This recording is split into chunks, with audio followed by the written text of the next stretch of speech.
Hey everyone, this is Duke from Gas Mask Bunker, and today we're going to be taking a look at the Swedish Type 14, which is the export variant of the Belgian L702 civil defense mask. This is not going to be as much a historical review as a more physical one, as I don't have a lot of information on this mask, as it's not my main area of expertise. So if it sounds like I don't know what I'm talking about in this review, or I make any mistakes, do forgive me, it's not my field of research. But what I can tell you is that the L702 was designed by SBA, which in Belgian is an acronym which stands for the Belgian Society of Nitrogen, and they designed this mask among many others for the civil defense market in Belgium. And I believe they also made a small batch of military masks as well, but I could be very wrong on that. But however, this is about the L702. It was a very popular civilian gas mask, which may or may not have been private purchase. I believe it was a private purchase mask. However, I don't have a lot of information on these, so forgive me. But it was a civilian mask that was very, very high quality for its period and was much more higher quality than a lot of government issued masks of other nations at the time. The L702 was exported to a lot of various European nations around the world, and in this case, this is the Swedish export variant, the Type 14. The only difference between the L702 and the Type 14 is that the Belgian threads were much smaller, I believe 25 millimeter or something like that, whereas the Swedish export used a standard DIN 40 millimeter thread. Not NATO or GOS, it's a slightly different tolerance, but it's much closer to NATO. But much like NATO, it can accept both GOST and NATO threads, so DIN is a very acceptable thread pitch. That being said, I don't really know much else about these other than it's from the World War II period, obviously, as you can sort of defer from its archaic design. And as stated before, it is a civil defense mask and may have been also used for industrial applications as well. So it's a very simple mask. It doesn't have a lot going for it, but what it does have going for it over other designs of the era is quite remarkable. But that being said, I don't know when these ended production and how long these continued seeing use after the war, but you can buy ones like this from Veristeleka currently, as this video is now out. But these are going for extremely cheap on Veristeleka, going for just under $40 if you live in the US, and that's with shipping. So these are very, very cheap, like pretty much Soviet mask prices, if not cheaper. So if you're looking for an interesting mask that has a 40 millimeter capable thread, feel free to pick one up if you want one. It's definitely an interesting mask, and they're very fun to have around. Other than that, they unfortunately do not come with the canisters. Veristeleka has made a disclaimer in saying that they are opting not to send them because of asbestos, and they don't want people breathing through that, which is understandable, but it would have been nice to have the canister for a historical preservation's sake, but I'm not going to complain too much, as I really only bought these as a novelty. And I say these because I have another example, both one for me and Mulaj. He was kind of the one who put me up to buying these, so I couldn't say no. He wanted one. I think they're kind of neat, and the 40 millimeter versions are getting harder to find.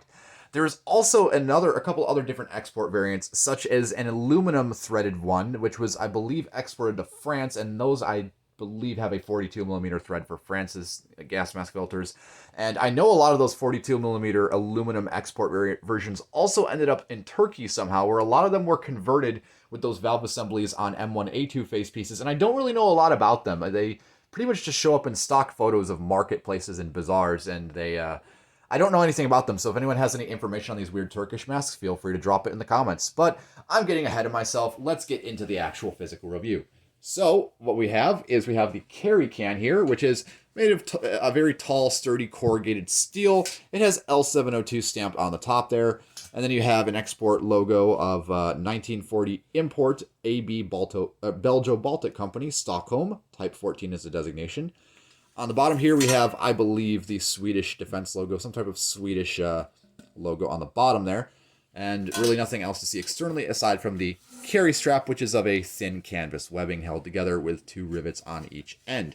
And the cap is captive, pun intended, to the carry strap, so that would just pull out, and then the mask would go in here. And you can see I have two anti-fog inserts just kind of rolling around there. They're kind of fogged up, and I'm not going to leave them installed just for having a nice displayable mask. So let's get into the actual mask itself. We have also a piece of wax paper, which has this really nice subtle line pattern on it. Not really worth keeping, but it's from the mask and it's from the era, so I figure I might as well keep it with the kit. This is as close as you'll get to a face form because, as far as I know, that these masks never had a face form. They were just kind of jammed in there with the canister and the filter and everything. Anyways, you also have a manual, which would also be stuffed in with the mask, and this one is the better condition of the two that I got. And written in Swedish, and it just goes over all the details of how to use the mask and the sizing and how to adjust it, things of that nature. Obviously, I can't read it, so that's as good as it's going to get for that. And now let's get into the mask itself. So, the mask is made out of a very floppy, very soft brown rubber.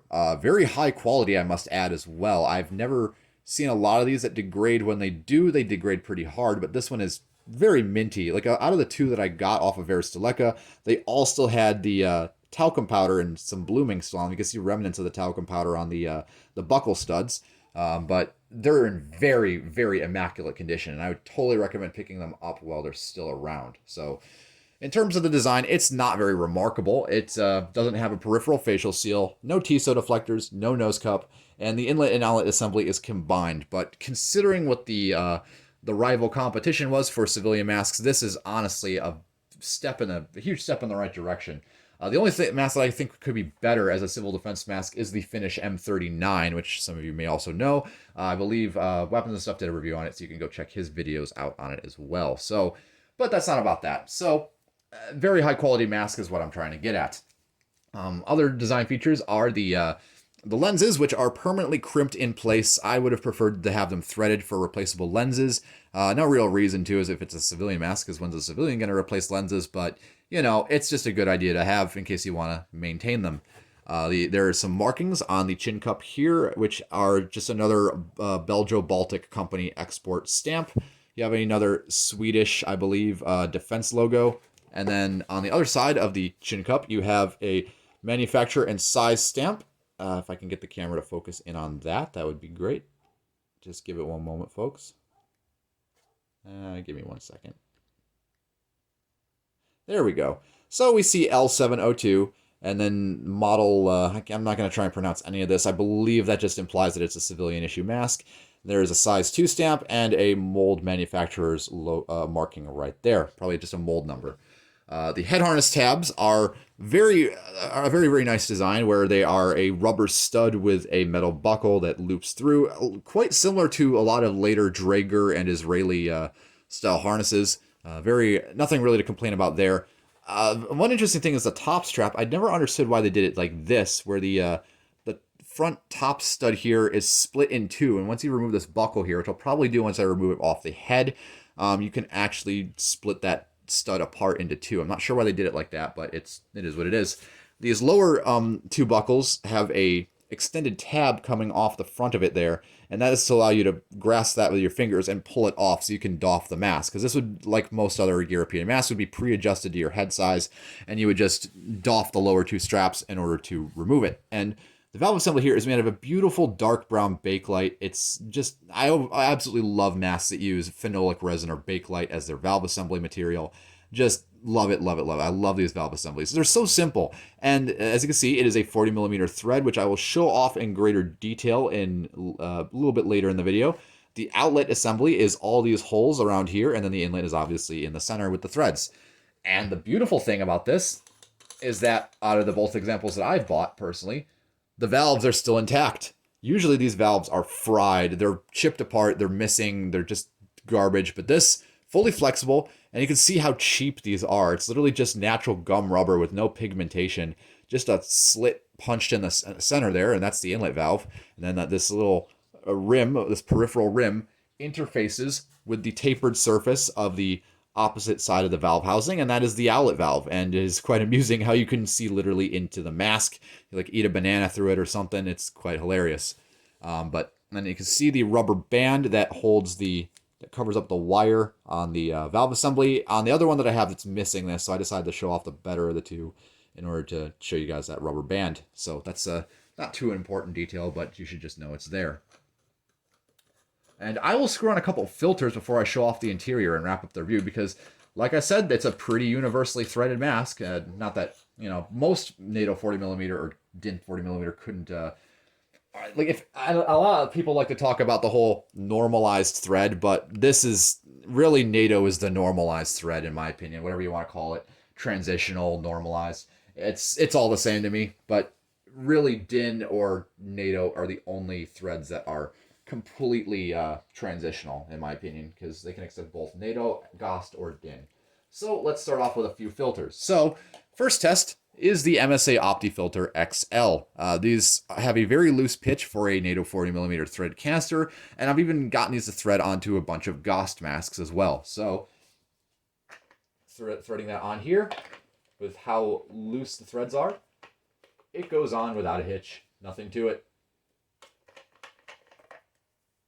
Next up, we have infamous Russian GP5 canister. You all know it, you all love it, you all love to hate it.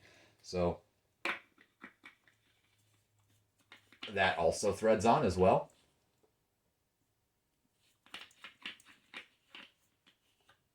I'm not going to leak test these masks because I'm not really advocating you to use these. You can if you desire to, but I would recommend that you not, given that these are older historical masks, but I can't exactly stop you, and well, I'm sure a lot of you don't want to listen to what I have to say anyways, but nevertheless, next canister up is the Avon AMF12 canister, a pretty modern CBRN canister that would be issued with the FM12 mask, as the designation would imply. Interesting note about these that Canada also copied or got licensing to this design, and they use it with the C4 gas mask, designated the C7 canister. Little tidbit of info there. But as expected, NATO thread canister threads on just fine. Now let's do hoses. Hoses are fun.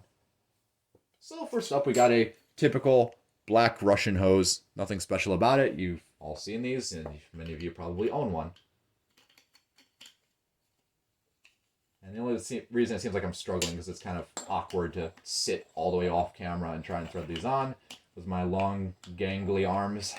But nevertheless, it threads on just fine. You got a hosed L702. Although it would be kind of neat to have one of the original L702 hoses, which are made out of the same brown rubber, and I believe they also have a Bakelite thread. There needs to be more Bakelite threaded hoses in the world. That's just an absolute beauty to behold. Just especially the Czech ones, the ones that come with the N52U. God, I love those things. That's a mask I really would love to get one day, but I'm content with what I have now. So, getting that off. Put that aside.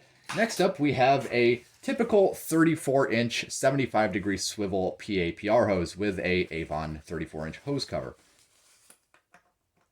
So, actually, excuse me, this is a 36-inch hose. The hose cover is 34 inches. Pardon me. But, in my opinion, I like the 90-degree swivels a little bit better in terms of their function.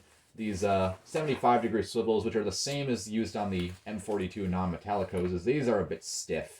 They don't like to turn all that well, which I presume is a good thing, I guess, but it also means that you can accidentally bump the hose loose if it's not really cranked down on there. But as you can see, it threads on just fine. You can use a L702 with a C420, or excuse me, a Type 14 I should be calling it, as this is the 40mm Swedish version.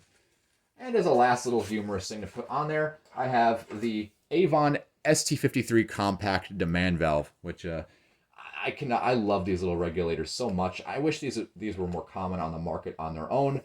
You didn't have to buy a full ST53 kit to get them because they're just so nice. You thread them onto any 40mm mask, and they just work, man. It's such a good design. If you want to make any 40mm mask an SCBA capable mask, you need the Avon compact demand valve.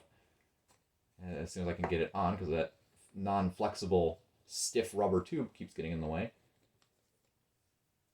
But after I'm done giving my mask a little handy J here, it's completely on, and there you have it. You have an SCBA capable Type 14. So that's really all there is to see externally. Actually, I take that back. I always say that's all there is to see, but then I remember what I haven't showed off yet. Getting a closer look at the harness, I'm just leaving the regulator on because why not? So we have the head harness here, which is a Bakelite ring, which has molded, the strap's completely molded to it, which is very interesting. I wonder how they did that. They would have to have some sort of heat vulcanization to get those on there, and it would have to be cured with the ring in place. So it could probably withstand that level of heat, but it's just kind of interesting to know that they vulcanized the straps onto there as, one piece. But that's really all there is to see with that. Kind of a janky design, but it's comfortable enough, I suppose, for its application. And with that being said, I will pause the video here and I will show off the interior. Not that there's much to see anyways, but we can wrap up the review after that. So, see you then. Alright, now that we have the mask off the display head and all that stuff out of the way, let's take a look at the quick view of the internals here, which, again, as I promised, it's really nothing spectacular. I hope you weren't disappointed, or I hope you didn't get your expectations up, because there's literally nothing. Interesting to note how short the facepiece is cut. There's no peripheral seal, as I mentioned before, and it's just sort of expected to smash against your face to create the seal rather than actually having any sort of ergonomic peripheral seal or location of the head harness in such a way that it compresses the edges into the caverns of your face and temples. But, I guess it just worked for how they needed to. It was easier to design it that way. It made it cheaper, and it, did what it needed to. So, nothing really to complain about that. It's not the most comfortable, but it works. And you can see that there's literally nothing. It's just a bare inlet and outlet that the air would come in and out of. It works just fine. There's not really as big a risk of moisture draining into the filter because of the inlet valve present just adjacent to it, moisture would obviously weigh it down and it could slide off into the outlet anyways. And then there's some mold details around the lenses, but other than that, it's pretty barren. There's no markings, no texture, nothing of detail to note.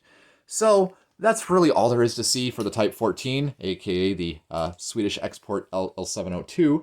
But I hope you enjoyed. I'm sorry if I didn't get a fully in-depth review on this mask. I just wanted to show it off because it's kind of neat, Nice to have a little variety on this channel once in a while. But that being said, this is Duke from Gas Mask Bunker. If you have any comments, questions, corrections, or concerns, drop them down in the comment section below, and I will see you all later.